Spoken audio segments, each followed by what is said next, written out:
Hello friends, welcome to Medico's house. Today I explain adult blood circulation of heart. So start करते हैं. Adult blood circulation को हम postnatal blood circulation भी कहते हैं. अब जो ह्यूमन में ब्लड सर्कुलेशन होता है बिफोर बर्थ जिसको हम प्री नेटल पीरियड कहते हैं और आफ्टर बर्थ जिसको हम पोस्ट नेटल पीरियड कहते हैं, दोनों में ही डिफरेंट वे से ब्लड का सर्कुलेशन होता है. मैंने आपको प्रीवियस लेक्चर में भी बताया था प्री नेटल ब्लड सर्कुलेशन जिसको हमने फीटस ब्लड सर्कुलेशन कहा था. उसमें मैंने बताया था कि जो फीटस के लंग होते हैं वो नॉन फंक्शनिंग होते हैं और जैसे ही बेबी जो है बर्थ ले लेता है मतलब पोस्ट नेटल पीरियड में उसके जो लंग्स होते हैं वो फंक्शनिंग कंडीशन में आ जाते हैं, जिसकी वजह से प्री नेटल और पोस्ट नेटल ब्लड सर्कुलेशन में हमें डिफरेंस देखने को मिलता है. क्यों देखने को मिलता है मैं आपको दोबारा बता देती हूँ. प्री नेटल में जो फीटस होते हैं उसके लंग्स नॉन फंक्शनिंग होते हैं और आफ्टर बर्थ मतलब पोस्ट नेटल पीरियड में जो बेबी होता है उसके लंग्स जो होते हैं वो फंक्शनिंग कंडीशन में आ जाते हैं, जिसकी वजह से दोनों में ब्लड सर्कुलेशन हमें एक डिफरेंट वे में दिखाई देता है. अब सर्कुलेशन का मतलब क्या होता है? अगर मैं आपको नॉर्मल लैंग्वेज में सर्कुलेशन का मतलब बताऊं तो सर्कुलेशन का मतलब होता है सर्कुलेट करना इन सर्कल वे में. सर्कुलेट को हम कैसे बोलते हैं? जैसे हम बोलते हैं ना कोई चीज़ को सर्कुलेट करना मतलब फैलाना. तो इसमें जो ब्लड स्प्रेड करता है फैलता है एक सर्कल वे में. अब कैसे फैलता है? जैसे ये हार्ट है, ये है बॉडी. तो क्या हुआ? बॉडी से ब्लड आया हार्ट में, हार्ट से फिर बॉडी में गया, बॉडी से फिर वो हार्ट में आया, हार्ट से फिर बॉडी में गया. तो एक सर्कल वे में क्या हो रहा है? ब्लड का ट्रांसपोर्टेशन हो रहा है, जिसको हम क्या बोलते हैं? सर्कुलेशन कहते हैं. अब जो सर्कुलेशन होता है वो टू टाइप से होता है. एक होता है open blood circulation, second one होता है close blood circulation. Open blood circulation का मतलब है कि इसमें जो ब्लड है ब्लड वेसल से बाहर आ जाएगा, जिसको हम ओपन ब्लड सर्कुलेशन कहते हैं. वहीं क्लोज ब्लड सर्कुलेशन का मतलब है इसमें जो ब्लड का ट्रांसपोर्टेशन होगा थ्रू द ब्लड वेसल्स के होगा. अब जैसे कि एक है हमारा हार्ट है, इससे ब्लड वेसल्स अटैच होती हैं. ठीक है. अब ओपन ब्लड सर्कुलेशन में क्या होगा? हार्ट से ब्लड आएगा ब्लड वेसल्स में, ये एक कैविटी में कलेक्ट हो जाता है. ठीक है. अब इस कैविटी से दूसरी ब्लड वेसल्स अटैच होती है जो कि ब्लड कहाँ लेके जाती है? हार्ट में लेके जाएगी. अब ब्लड आया ब्लड वेसल्स के थ्रू और कलेक्ट हो गया एक कैविटी में, जिसको हम क्या बोलते हैं? साइनस बोलते हैं. अब ये ब्रांच ऑफ या फिर बंडल ऑफ साइनस को हम बोलते हैं हीमोसील. हीमोसील कहते हैं. इसमें क्या हुआ? देखो ओपन ब्लड सर्कुलेशन में क्या हुआ? ब्लड आया हार्ट से आया ब्लड वेसल्स के थ्रू और एक कैविटी में कलेक्ट हो गया, मतलब ब्लड वेसल से क्या आ गया? बाहर आ गया. और फिर वो अदर ब्लड वेसल्स के थ्रू हार्ट में चला गया, उसको हम कहते हैं ओपन ब्लड सर्कुलेशन. अब जो ये ओपन ब्लड सर्कुलेशन है जैसे दिखता है कॉकरोच वगैरह जो होते हैं उनमें हमें ओपन ब्लड सर्कुलेशन देखने को मिलता है. वहीं अगर मैं आपसे बात करूँ क्लोज ब्लड सर्कुलेशन की, वो देखो जैसे ये हार्ट है, हार्ट से आएगा ब्लड वेसल्स के थ्रू. अब इन्हीं ब्लड वेसल्स के थ्रू क्या चला जाता है? हार्ट में चले जाता है, जिसको हम क्या कहते हैं? Close blood circulation. अब ह्यूमन में जो सर्कुलेशन देखा जाता है वो डबल सर्कुलेशन देखा जाता है. डबल सर्कुलेशन का मतलब है यहाँ पर सिस्टमिक सर्कुलेशन भी इंक्लूड है और पल्मोनरी सर्कुलेशन भी इंक्लूड है. यहाँ पर सिस्टम जो है प्रीफर किया गया है बॉडी को, मतलब यहाँ पर जो सिस्टम है वो बॉडी को कहा गया है. अब पल्मोनरी का मतलब होता है लंग्स. अगर आपको कहीं पे भी पल्मोनरी वर्ड मिले तो उसका मतलब होता है लंग्स. जैसे ये क्या है? हार्ट है, ये हार्ट है. इसमें कितने 4 चैम्बर होते हैं? फर्स्ट जो होता है right atrium, right ventricular, left atrium और लेफ्ट वेंट्रिकुलर. तो सबसे पहले जो ब्लड होता है वो कहाँ आता है? राइट आर्ट्रियम में आता है. राइट आर्ट्रियम के बाद वो कहाँ जाता है? राइट वेंट्रिकुलर में जाता है. राइट वेंट्रिकुलर के बाद वो पल्मोनरी आर्टरी के थ्रू कहाँ जाता है? लंग्स में चला जाता है फॉर प्योरीफिकेशन के लिए. ठीक है. जो ये प्योरीफाइड ब्लड है ये कहाँ चला जाता है? लेफ्ट आर्ट्रियम में चला जाता है. ठीक है. तो क्या हुआ? पहले ब्लड आया राइट आर्ट्रियम से राइट वेंट्रिकुलर में, राइट वेंट्रिकुलर से जो ब्लड जाता है लंग्स में और लंग्स से जो ब्लड जाता है लेफ्ट आर्ट्रियम में, तो इसको हम बोलते हैं पल्मोनरी सर्कुलेशन. नरी सर्कुलेशन. क्यों बोल रहे हैं इसको पल्मोनरी सर्कुलेशन? क्योंकि इसमें जो लंग्स होते हैं वो क्या होते हैं? इन्वॉल्व होते हैं, जिसकी वजह से हम इसको पल्मोनरी सर्कुलेशन कहते हैं. अब जो सिस्टमिक सर्कुलेशन है उसमें क्या होता है कि जैसी ब्लड लेफ्ट आर्ट्रियम में आया, लेफ्ट आर्ट्रियम के बाद वो कहाँ आता है, लेफ्ट वेंट्रिकुलर में आता है। अब जो लेफ्ट वेंट्रिकुलर है इससे क्या अटैच होता है, अयोटा अटैच होता है। अब जो अयोटा है उससे जो ब्लड है वो कहाँ जाता है, बॉडी में चला जाता है, जैसे कि ये ह्यूमन की बॉडी है, ठीक है। तो ये ब्लड जो है वो कहाँ चला जाएगा, बॉडी में चले जाएगा। उसके बाद दोबारा जो बॉडी है उससे अनप्योरीफाइड मतलब डीऑक्सीजनेटेड ब्लड जो है वो कहाँ चला जाता है, राइट आर्ट्रियम में चला जाता है, जिसको हम क्या बोलते हैं, सिस्टमिक सर्कुलेशन कहते हैं। Structure of heart. हार्ट में 4 चैम्बर होते हैं। जो सबसे पहला चैम्बर होता है हार्ट का वो कौन सा होता है, राइट आर्ट्रियम, जिसमें डीऑक्सीजनेटेड ब्लड आता है। अब ये डीऑक्सीजनेटेड ब्लड कौन लेके आता है, एक लेके आता है सुपीरियर वेना कावा और एक दूसरा लेके आता है इन्फीरियर वेना कावा। ये डीऑक्सीजनेटेड ब्लड को लेके आएंगे राइट आर्ट्रियम में।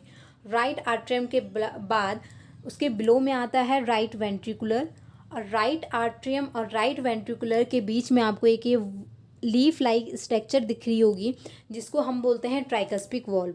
क्या कहते हैं, ट्राइकस्पिड वॉल्व कहते हैं। इसमें 3 कस्पस प्रेजेंट है, ठीक है। अगर ट्राइकस्पिक का डायमीटर की अगर मैं बात करूँ तो 7 से 9 सेंटीमीटर तक इसका डायमीटर होता है, और ये हार्ट का सबसे लार्जेस्ट वॉल्व होती है। अब ये जो है इसको हम बोलते हैं पल्मोनरी आर्टरी, नरी आर्टरी कहते हैं। अब ये राइट वेंट्रिकुलर और पल्मोनरी आर्टरी के बीच में एक वॉल्व प्रेजेंट है, जिसको हम बोलते हैं पल्मोनरी वॉल्व। क्या कहते हैं, मैं आपको इसको कहते हैं पल्मोनरी वॉल्व।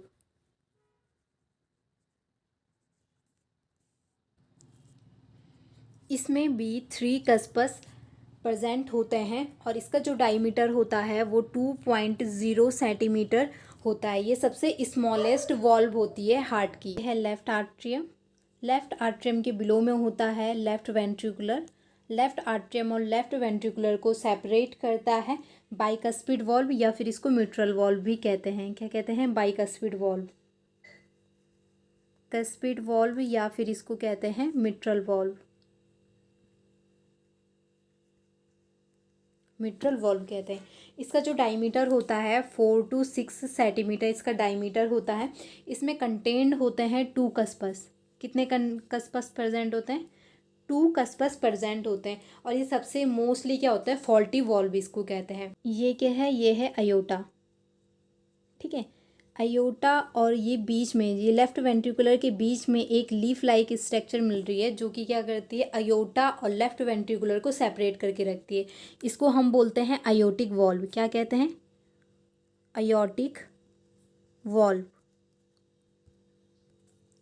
इसका भी जो डायमीटर होता है वो 2.6 से 3.5 सेंटीमीटर तक इसका डायमीटर, सेंटीमीटर स्क्वायर इसका डायमीटर होता है। वहीं इसमें 3 कस्पस कंटेंट होते हैं। कितने कस्पस कंटेंट होते हैं, 3। ये इंपॉर्टेंट पॉइंट है, इसको हमेशा रिमेंबर रखना कि हार्ट का जो सबसे लार्जेस्ट वॉल्व है वो कौन सा है, ट्राइकस्पिक वॉल्व है। और जो सबसे स्मॉलेस्ट वॉल्व है उसको हम क्या बोलते हैं, पल्मोनरी वॉल्व कहते हैं। Muscle of heart. हार्ट में पैपिलरी मसल्स पाई जाती हैं, जो कि नंबर में क्या होती हैं, 5 होती हैं।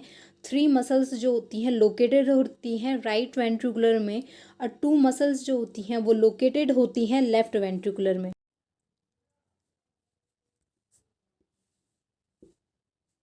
ये क्या होते हैं, इनको हम कहते हैं कॉर्ड टेंडोन।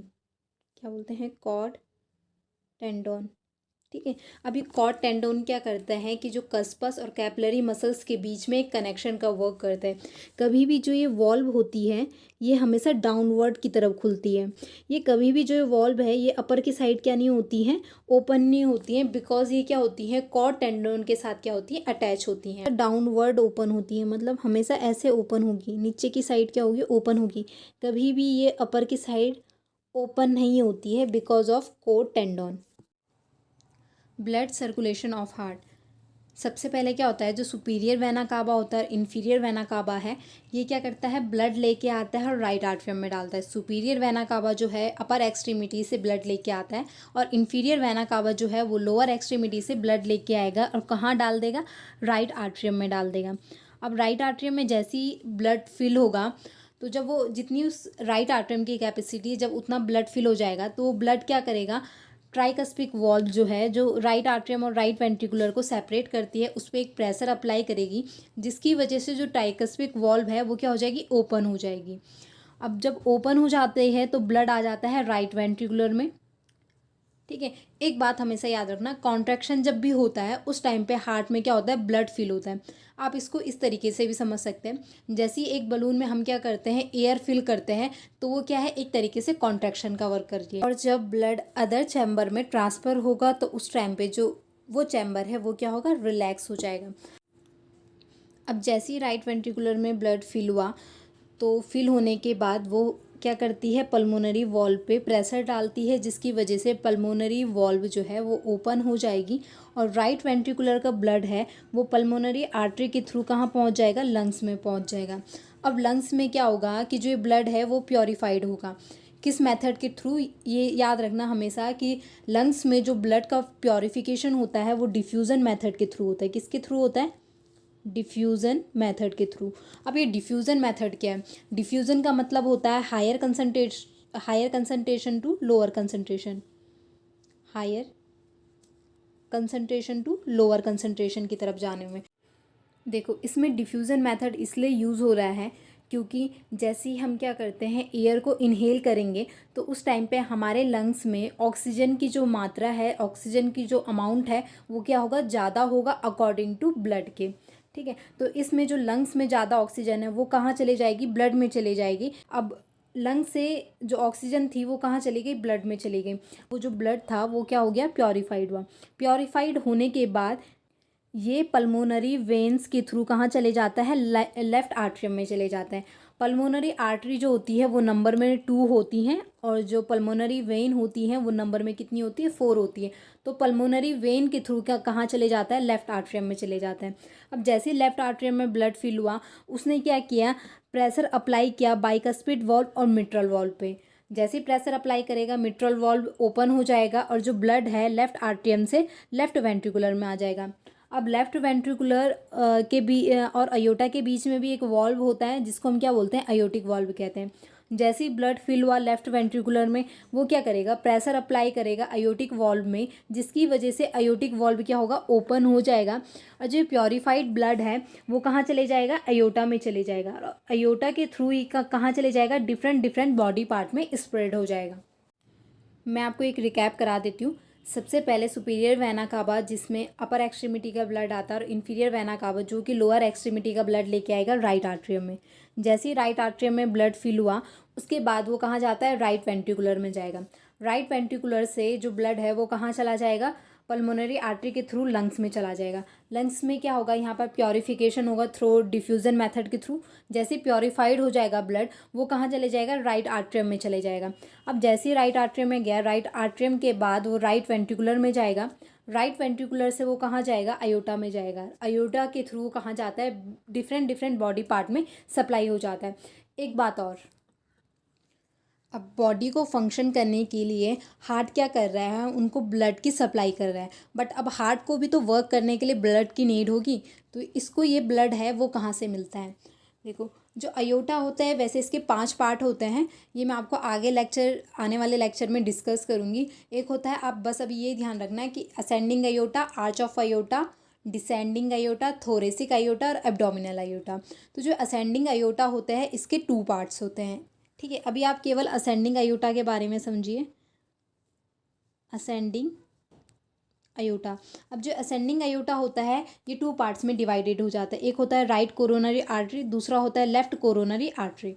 ठीक है, अब जो ये दोनों आर्टरी होती हैं ये क्या करती हैं, ब्लड को कैरी करती है और हार्ट को देती हैं। कितना देती हैं, मतलब टोटल कार्डियक आउटपुट का 5% जो ब्लड है वो हार्ट तक पहुंचता है, ताकि हार्ट जो है प्रॉपर फंक्शनिंग कर सके। ये एक इम्पॉर्टेंट क्वेश्चन है फॉर नॉर्थ सेट के लिए, कि अगर आपको कभी भी पूछा जाए कि कौन सा अयोटा जो है हार्ट को ब्लड सप्लाई करता है, तो हमेशा जो असेंडिंग अयोटा होता है वो हार्ट को क्या करता है, ब्लड सप्लाई करता है। कितना करता है, टोटल कार्डियक आउटपुट 4500 या फिर 5000 तक क्या मानते हैं हम, नॉर्मल कार्डियक आउटपुट मानते हैं। और 5% कहाँ चल जाता है, हार्ट को चला जाता है। 5% बोले तो 250 ml तक हार्ट को वो ब्लड सप्लाई होती है ताकि हार्ट क्या कर सके, प्रॉपर फंक्शनिंग कर सके। अगर मेरी वीडियो आपके लिए हेल्पफुल रही हो तो लाइक करें, शेयर करें, सब्सक्राइब करें और सब्सक्राइब के बगल में बेल आइकन को दबाना बिल्कुल भी ना भूलें ताकि मेरे आने वाली हर अपडेटेड वीडियो सबसे पहले आप तक पहुँचे।